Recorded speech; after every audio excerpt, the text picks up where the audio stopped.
குழாக்கட்டை எடுத்துட்டு ஆடுறா. ஆடும்பொழுது தன்னை பத்தி உலகம் என்ன பேசுறதுங்கிறதே அழகா அந்த கீர்த்தனையில சொல்ற. பககுங்குரு ரே பககுங்குரு ரே பககுங்குரு பாந்து மீரா நாச்சி ரே பககுங்குரு பாந்து மீரா நாச்சி ரே பககுங்குரு ரே. சலங்கையை கட்டிண்டு மீரா நர்த்தனம் பண்ணிண்டே இத பாடுறேன் அப்படிங்கிற. பககுங்குரு ரே மை தோ அப்னே நாராயண கி ஹோ கயி ஆப் கி தாசி ரே. நான் என்றைக்கோ கிருஷ்ணனுடைய தாசியா ஆயிட்டேன். ஆனா லோகம் என்ன பத்தி என்ன சொல்றது? நான் விஷ்கா பியாலா ராணாஜி நே பேஜா பீவத் மீரா ஹாசி ரே பககுங்குரு ரே. ராணா எனக்கு விஷத்தை கொடுத்தான், இந்த மீரா ஒழிஞ்சு போகட்டும்ட்டு அந்த விஷத்தை சாப்பிட்டுட்டு நான் சிரிச்சுட்டு இருக்கேனே. லோகுகே மீரா பை பாவ. உலகம் முழுக்க என்ன பேசிக்கிறது? அந்த மீரா ஒரு பைத்தியகாரி அப்படின்னு என்ன பத்தி ஒரு பட்டம் கேட்டிருக்கா. லோகுகே மீரா பை பாவரி ஞாதகே குலநாசி. என்னுடைய சொந்தக்காரெல்லாம் என்ன பத்தி என்ன சொல்றானா, இவ குலநாசினி, இவ பிறந்ததுனால என் குடும்பம் மானமே போயிடுத்துங்கிறா. மீரா கே பிரபு கிரிதரனா சகஜமிலே அவிநாசி ரே பககுரு ரே. அவள் தனிமையில இருந்தாலும் கூட மீராவால ஒன்னே ஒண்ணு பண்ணாம இருக்க முடியாது, பாடிண்டே இருப்பான். அவ பாடுறது வெளியில கேட்டு பிருந்தாவன யாத்திரையா போக வேண்டிய சில சாதுக்கள் அந்த பக்கமா வந்தா அந்த முதிரையில மீரா கே பிரபுன்னு மீராமாயின்னு வந்தா அவ இருக்கிற இடம் தெரிஞ்சுடுத்து. ஜனங்கள் அவ இருக்கிற தெரிஞ்ச உடனே ராஜா கூப்பிட்டு வந்தான். மீராவை ஜெயில போட்டான், விஷத்தை கொடுத்தான், பல விதத்துல அவளை கொலைப்படணும்னு பார்த்தான். எல்லா முயற்சியும் தோத்து போயிடுத்து. கடைசியா மீராவை பார்த்து கேட்கிறான். விஜயதசமி வருது. அந்த விஜயதசமி அன்னைக்கு ராஜாவான நான் பட்டத்து ராணியோட பக்கத்துல உட்கார்ந்துண்டு நம்முடைய ராஜ்யத்துக்கு உட்பட்ட சிற்றரசர்கள் எல்லாம் கப்பம் கட்டு கொண்டு வருவா, அதை நான் வாங்கிக்கணும். அன்றைக்கு ஒரு நாளாவது என் பக்கத்துல உட்காருவையா? மாட்டேன்னு சொல்ல மாட்டாளே. ராஜா என்ன சொல்றாரோ அதுக்கு சம்மதம் தான். முதல் நாள் ராத்திரி ராணிக்கு தலையெல்லாம் நன்கா வாரி விட்டு தைலங்கள்லாம் வச்சு கையில மருதாணி எல்லாம் இட்டு அவளை அந்த பட்டத்து ராணியா மறுநாள் கார்த்தால உட்கார்றதுக்கு தயார் பண்றா. மீராவுக்கு கையில மேகந்தி இட்டு விடுறான், கண்கள்ல மை இட்டு விடுறான், கன்னத்துல சித்திரம் வரையறான், தலையில வகுடெடுத்து அழகா பின்றான். மீராவுடைய பாவத்திலே அவளுக்கு என்ன தோன்றது அப்படின்னா, கிருஷ்ணனுடைய ராசத்துக்கு நான் போக போறேன். தன்னை மறந்த நிலையிலே கைகால்கள்லாம் அவள்கிட்ட விட்டுட்டு ஏதோ ஒரு தியானத்துல இருக்கா. ராஜாவுடைய சபைக்கு போகணும். ராஜாவுடைய சபைக்கு போக வேண்டிய நேரத்துல அவளுக்கு பகவானுடைய குழலோசை காதுல விழுது. வேணுகான ரசிகா கிருஷ்ண வேணுகான ரசிகா கிருஷ்ண வேணுகான ரசிகா பானுகோப நந்தினி பதரேணு ஸ்பர்ஷ ஜாத புலக வேணுகான ரசிகா கிருஷ்ண வேணுகான ரசிகா. அப்படி பகவானுடைய குழலோசை கேட்ட உடனே பகவான் தன்னை கூப்பிடுறான்னு கையை உதறினா சல் சல் சல் சல்னு அந்த கோவிலுக்கு போய் கிரிதாரி முன்னாடி ஆட ஆரம்பிச்சா. ராஜாவுக்கு அவமானமா போயிடுது. இவ்வளவு சிற்றரசர்கள் அவர்களுடைய மனைவியோட கப்பம் பெற்றுக்க வந்திருக்கும் பொழுது பட்டத்து ராணி எங்கே அப்படின்னு விட்டா கோவில்ல போய் ஆடின்னு இருக்கான் அப்படின்னா நன்னாவா இருக்கும்? ராஜாவுக்கு கோபம் வந்தது. ஒரு பீரங்கி எடுத்தான், கோவில அடிச்சு தள்ளினான். மீராவும் சாகட்டம்னு. ஆச்சரியம், மீராவுக்கு ஒண்ணுமே ஆகல. கோவில் இடிஞ்சு விழுந்தது. அந்த கிரிதாரி எடுத்துண்டா. ராணாட்ட சொல்றா, ராணா, அன்றைக்கே நான் பகவான்கிட்ட எனக்கு விவாகம் வேண்டாம்னு சொன்னேன். பகவான் தான் உங்களை விவாகம் பண்ணிக்க சொன்னான். அவனுடைய ஆக்னைக்கு கட்டுப்பட்டு இவ்வளவு நாள் நான் இருந்துட்டேன். இனிமே எப்பொழுது நான் வேண்டாம்னு என்ன நீங்க பீரங்கி வச்சு அடிச்சிட்டேலோ, இனிமே நான் செத்து போயிட்டேன். இனிமே நான் உங்களுக்கு தேவையில்லை. என்ன அனுமதிக்கணும், நான் சுதந்திரமா இருக்கிறதுக்கு. எங்கேயாவது ஒழிஞ்சு போ. கிரிதாரி எடுத்துண்டு பட்டத்து ராணி நடந்து நடந்து நடந்து பிருந்தாவனம் வந்தா.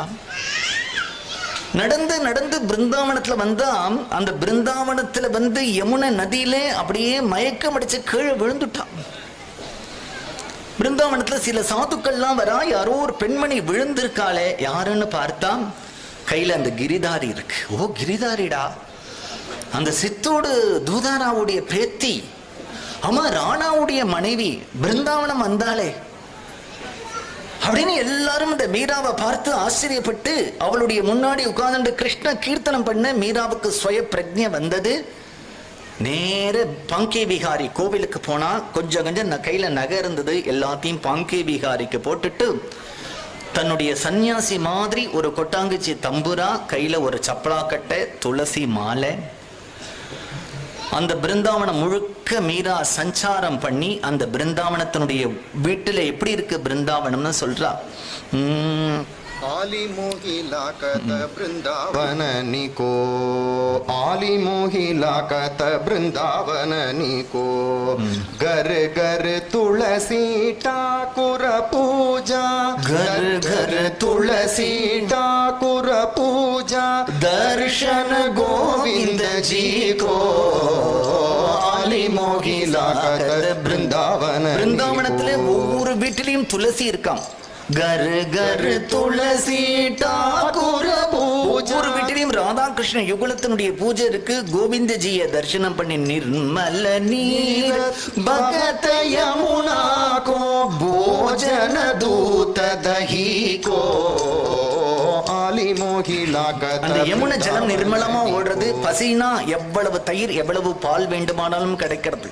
ரத்ன சிம்மாசன ஆப விராஜே முகுடதரோ துளசி கோ, ஆலி மோகி லாகத் பிருந்தாவன நிகோ, குஞ்சன குஞ்சன பிரத ராதிகா சப்த சுனத முரளி கோ. ஒரு வீட்டிலையும் கிருஷ்ணன் குழல் ஊதுறானான். மீரா வந்து அந்த கிருஷ்ணன் என்ன குழல் ஊதுறான்னு கேட்டா, அந்த குழல்ல இருந்து ராதே ராதே ராதே ராதேன்னு வந்துன்னு இருக்கான்.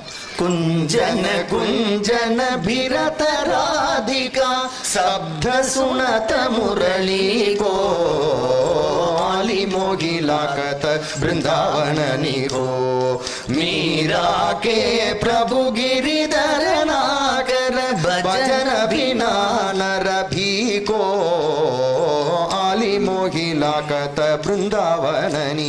பிருந்தாவனத்திலே சில வருடங்கள் தங்கி, பிருந்தாவனத்தை என்ன சொல்றா மீரான்னா, இது என்னுடைய கணவனுடைய வீடு.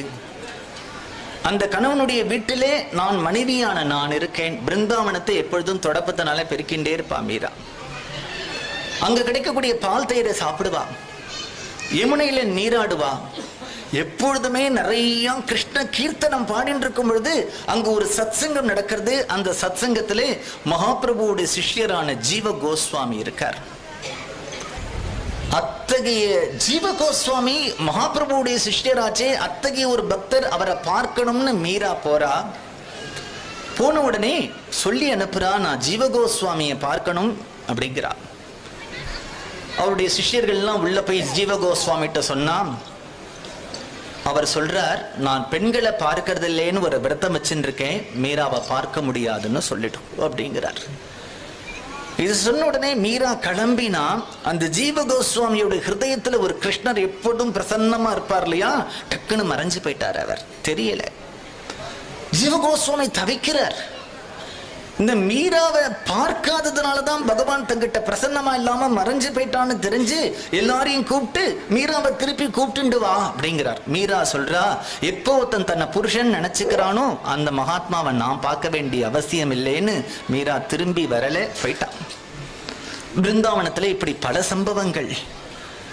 ஒரு சத்சங்கத்துல போய் ஒரு பாகவதம் கேட்கும்போது சில பேர் சொல்றான் பகவான் வைகுண்டத்துல இருக்கான், பகவான் ஷீராப்தியில இருக்கான், பகவான் கோவில்ல இருக்கான். மீரா அந்த சத்சங்கம் முடிச்சிட்டு வந்து ஒரு கீர்த்தனை பாடுறான். கோவிந்தலீனாமோல்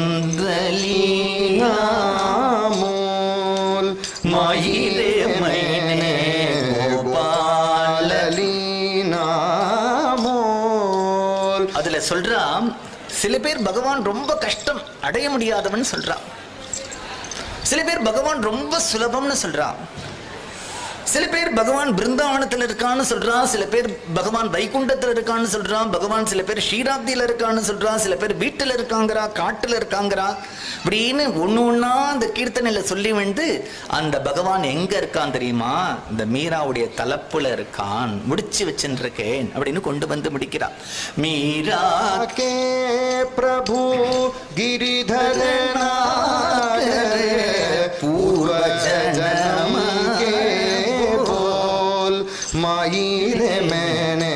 அவன் வைகுண்டத்திலையும் இல்லை, ஷீராப்திலையும் இல்லை, கோவில்லையும் இல்லை, பிருந்தாவனத்திலையும் இல்லை, இந்த மீராவுடைய புடவு தலப்புல இருக்கான்னு இந்த கீர்த்தனையில ரொம்ப அழகா பாடுறான்.